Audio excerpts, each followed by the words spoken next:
mirando la sala, siento la gratitud por todo. Sería muy largo enumerar a cada uno. Solamente hago referencia a la congregación salesiana,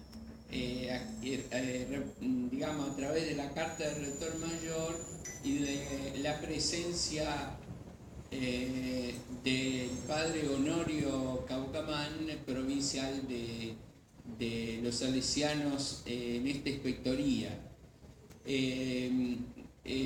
Sería muy largo explicar por qué yo estoy tan agradecido a una congregación que me ha dado espacio para que yo trabajara en este tipo de cosas y me ha acompañado con comprensión, a pesar de que el carisma general de la congregación va más a la actividad directa con los jóvenes. Pero como la filosofía tiene que ver con la educación, yo a mi manera he colaborado también en ese aspecto. Después al padre Pica, que es el rector del CESBA, por haber sido el alma mater junto con el profesor Leopoldo Ferraris, licenciado Leopoldo Ferraris, que continuamente han alentado este acto, y siento una enorme gratitud por todos los que han venido. Recuerdo caras de exalumnos, de gente que me ha acompañado, salesianos, laicos, etc. Bueno, quería decir estas palabras antes de comenzar la conferencia, que naturalmente por el contexto del acto voy a tratar de hacerla de modo que no sea tan estrictamente académica, pero que le deje a cada uno un pensamiento, ¿no? Sobre la realidad argentina y la situación que la filosofía tiene en su medio. Bueno, el tema que me han pedido es la actualidad y proyección del pensamiento filosófico argentino. Hay que tener en cuenta, lógicamente, para no hacer toda una historia extensa y también para no cansar con nombres de autores, hay que tener en cuenta que voy a arrancar de las últimas décadas, ¿no? La filosofía en la cultura de un pueblo tiene una misión escondida pero importante, que es la de aportar una dosis de racionalidad bien utilizada y facilitar al mismo tiempo el diálogo entre las diversas áreas de la cultura: educación, arte, literatura, política, etc. Entonces, yo lo que quiero hacer brevemente es indicar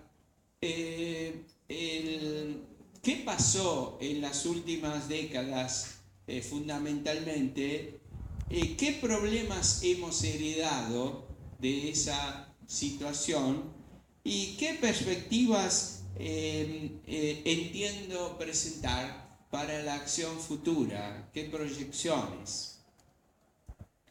Bueno,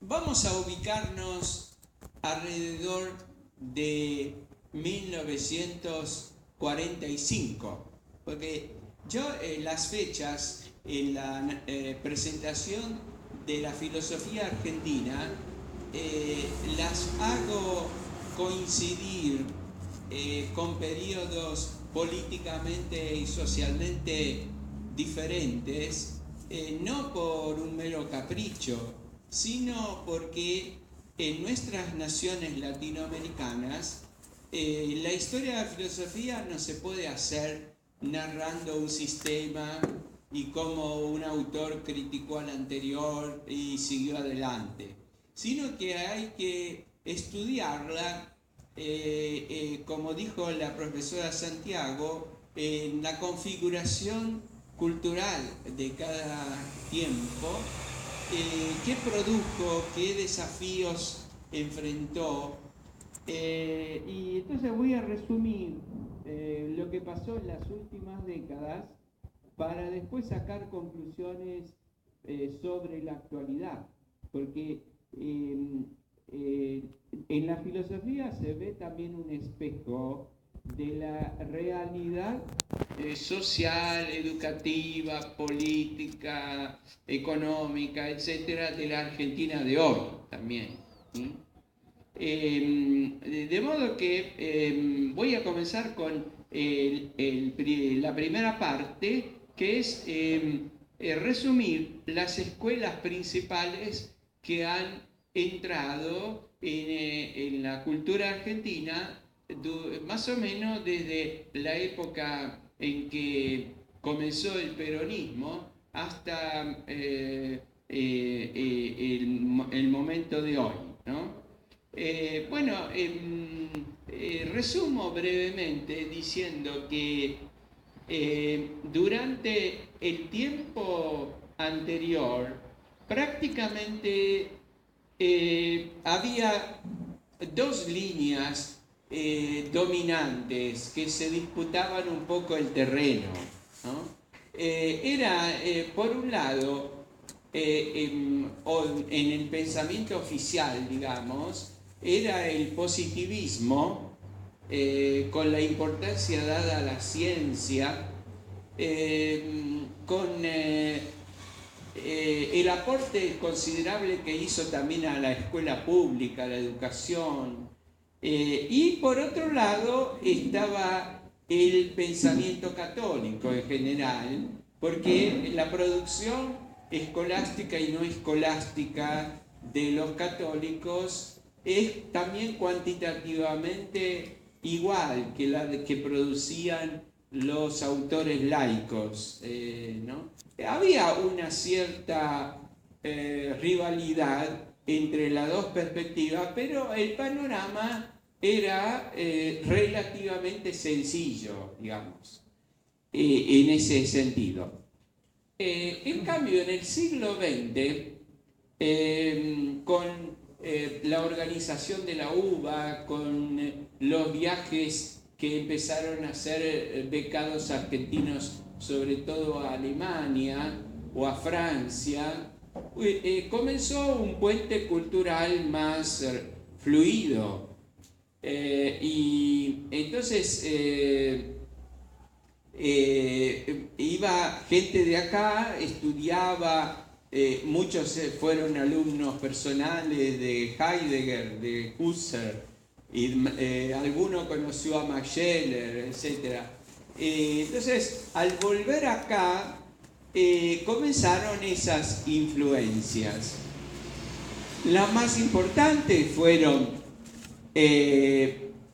las corrientes existencialistas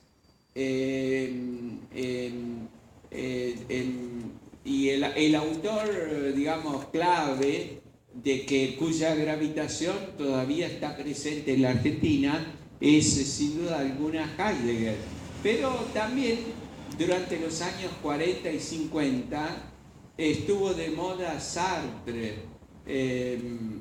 con su toque existencialista y marxista después. Entró más tarde la fenomenología de Husserl, a pesar de que Husserl había sido uno de los maestros de Heidegger, pero aquí los conocedores de la fenomenología modo más profundo, fueron posteriores a los llamados entonces existencialistas. Ahora, ustedes me preguntarán, ¿por qué comienzan estas nuevas modas? Estas nuevas modas, que no son modas, son corrientes de pensamiento, obedecen a que el pensamiento hegemónico, llamémoslo así, que había inspirado a los gobernantes argentinos en el siglo XIX y principios del siglo XX, el positivismo, concretamente, prácticamente recibe un golpe muy grande con la muerte de José Ingenieros, que fue el último de los representantes del positivismo, que murió en el año 25. Después el